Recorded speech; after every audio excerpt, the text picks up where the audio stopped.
Au siège de la Haute Autorité de l'Audiovisuel et de la Communication AC ce mercredi, une rencontre avec les professionnels de médias. Au cœur de cette conférence de presse, le nouveau code de la presse et de la communication.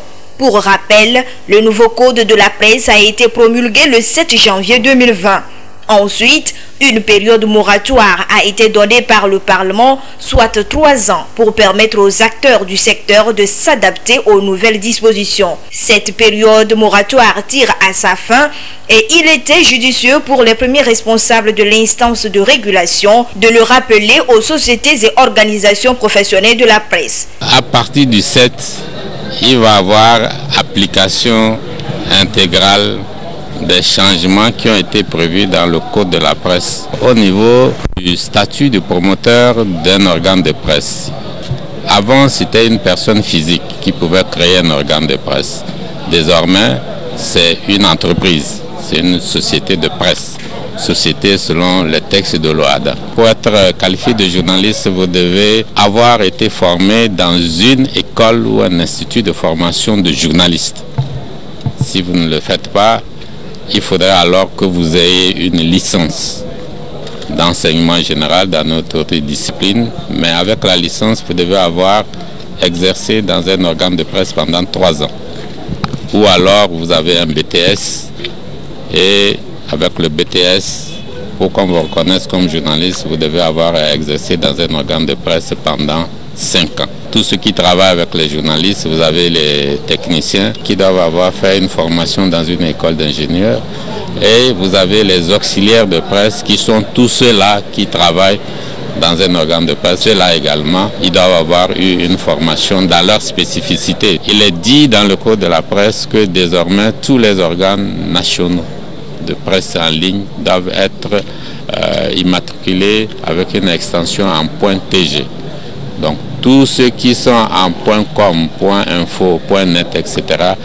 doivent migrer vers le .tg. La présentation de ces modifications apportées au code de la presse a été suivie des échanges pour plus d'éclaircissement et de compréhension, surtout des mesures et conditions d'application du nouveau texte. Nous allons dans les prochains jours faire le point de ceux qui ont fait les différentes mutations.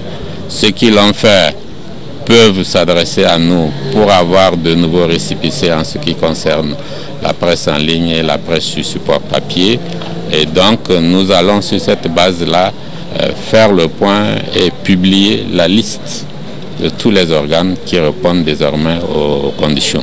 Ceux qui ne répondent pas, ils doivent considérer qu'ils n'existent plus légalement. Au niveau de la HAD, à partir du moment où nous aurons publié la liste, nous ne recevrons plus d'organes de presse ici en dépôt légal qui ne répondent pas aux conditions prévues par la loi. La révision du Code de la presse et de la communication de 2004 a pour objectif d'assainir, de mieux structurer et de réguler l'environnement médiatique au Togo.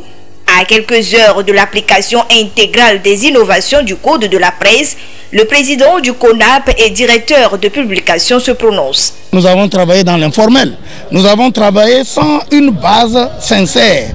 Mais aujourd'hui, nous sommes lancés et à partir du 7, il y a des conformités que chacun de nous doit pouvoir s'approprier. Et je crois que tous ceux qui étaient présents à cette réunion, chacun connaît à quel niveau de la nouvelle donne il est.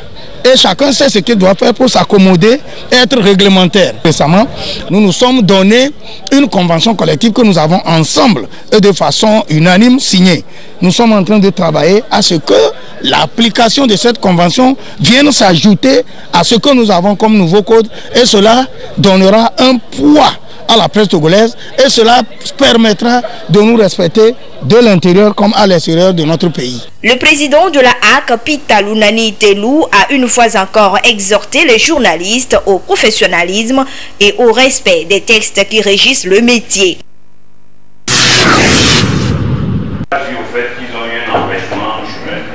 C'est par cette présentation des vœux de nouvel an que les enseignants et l'administration du lycée Agoué ont effectué la rentrée scolaire pour le compte du deuxième trimestre de l'année 2022-2023. Et déjà, les cours ont débuté dès les premières heures de la matinée. Même ambiance au complexe scolaire Le Salut. Enseignants, élèves et responsables, tout le monde a répondu présent à ce premier jour de la reprise des cours. Occasion pour les chefs d'établissement scolaire de souhaiter une belle reprise des classes à tous. Nous leur avons présenté la vie de santé, plus de santé, de courage et plein d'abnégation et pouvoir affronter la prochaine composition semestrielle. Nous avons eu à attirer l'attention des professeurs sur certaines notes de l'autorité à propos de l'utilisation des drogues par les élèves, l'utilisation des téléphones portables par les élèves et aussi les sextapes par ces élèves. Pour les professeurs, ils sont conscients de la situation et chacun a promis d'être du sérieux, faire ce qu'il peut pour que nos objectifs soient atteints. Du côté des apprenants, ils sont conscients du défi qui les attend, celui de la réussite à la fin de l'année. Travailler suffisamment, apprendre, ne jamais lâcher et encourager les autres aussi. On a eu quelques temps pour la fête, mais comme nous sommes des élèves, on a essayé de fêter un peu, mais de ne pas oublier le cahier, parce qu'on est en terminant, surtout moi. J'ai fait quelques révisions. Apprendre mes leçons et tout ça, me battre. J'ai me sacrifier pour ce que je veux pour la fin de l'année. L'ambition pour les chefs d'établissement est d'obtenir de bons résultats aux différents examens de fin d'année. Et pour gagner le pari, voici quelques conseils pratiques. Nous demandons de travailler au quotidien, surtout les devoirs de maison, qui sont en partie des morceaux des examens qu'on leur donne. Comme ça, pour qu'ils puissent s'habituer à leur comportement, d'être docile, pour que l'enseignant puisse leur donner le meilleur de lui-même. Nous leur avons dit que les fêtes sont finies et que le second trimestre n'est pas aussi long et que bientôt les examens vont commencer. Donc, ils doivent redoubler d'efforts. Nous les avons conscientisés et nous pensons qu'ils nous ont bien écoutés. Le deuxième trimestre est relativement court par rapport au premier et les apprenants sont invités à mettre en application ces conseils afin d'avoir de bons résultats à la fin de l'année.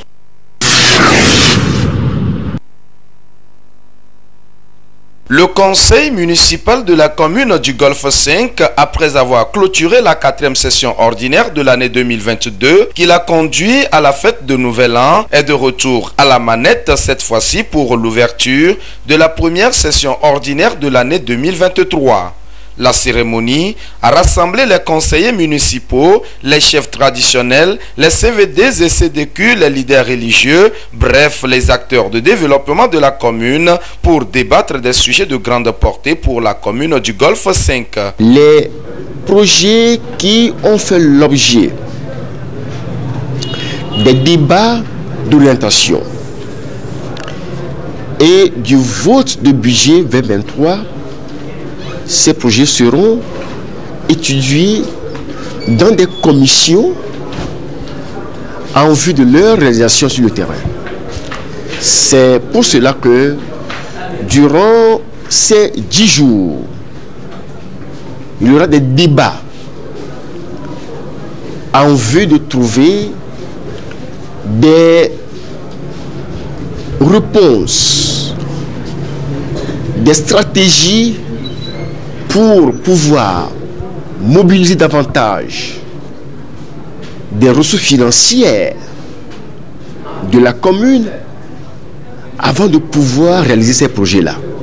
Les comités de développement à la base, toujours présents aux côtés du conseil municipal du Golfe 5, réitèrent ici leur volonté et leur engagement à œuvrer pour la bonne marche de la politique de développement dans la commune. Nous, au CDB, nous n'avons qu'à accompagner tous ces projets que l'exécutif est en train de déballer sur le terrain. Notre rôle primordial, c'est de former, sensibiliser et éduquer la population à de meilleures pratiques en matière d'hygiène, quand nous voulons parler d'assainissement, en matière de santé et aussi les sensibiliser en matière du civisme fiscal qui est nécessaire. Au cours de cette première session ordinaire de l'année, il sera aussi question d'échanger sur les stratégies nécessaires à mettre en œuvre pour amener les occupants des emprises des voies et trottoirs de la commune à regagner les marchés avant le 15 février, date butoir fixée par le gouvernement. Il est question que nous sensibilisions tous les acteurs des marchés, toutes les personnes vivant dans la commune, afin que chacun et chacune puisse prendre part à cette opération de désencombrement pour la propreté de notre commune. C'est très important. Nous lançons un appel citoyen à tous et à tout le monde, afin que cette opération puisse se passer dans de bonnes conditions.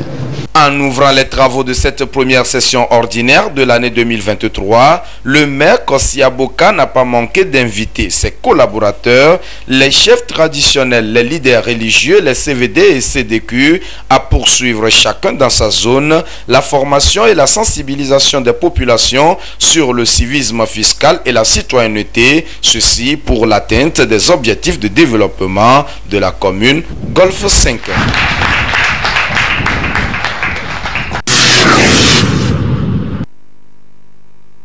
Pas de gouttes d'alcool pendant la grossesse. C'est le conseil que les professionnels de santé donnent le plus souvent aux femmes enceintes. Ces futures mamans que nous avons rencontrées en témoignent. J'ai entendu parler de ça. C'est pas bon pour une femme enceinte de prendre de l'alcool parce que ça peut endommager sa grossesse. Ce sont les sages-femmes. On nous enseigne aussi à l'école, tout ça là. Parfois tu peux sortir à certaines minutes, tu as envie de manger comme l'alcool ou bien quelque chose, mais tu te retiens pour pouvoir écouter les conseils des sages-femmes et pour pouvoir garder le bébé en bonne santé et toi-même la maman. Il est à noter que certaines femmes enceintes s'adonnent allègrement à l'alcool avec des prétextes d'envie exigés par la grossesse. Cependant, boire de l'alcool pendant la grossesse est toxique pour la maman et surtout pour le fœtus et peut entraîner des complications graves. Les conséquences, on peut citer entre autres le retard de croissance intra-utérine.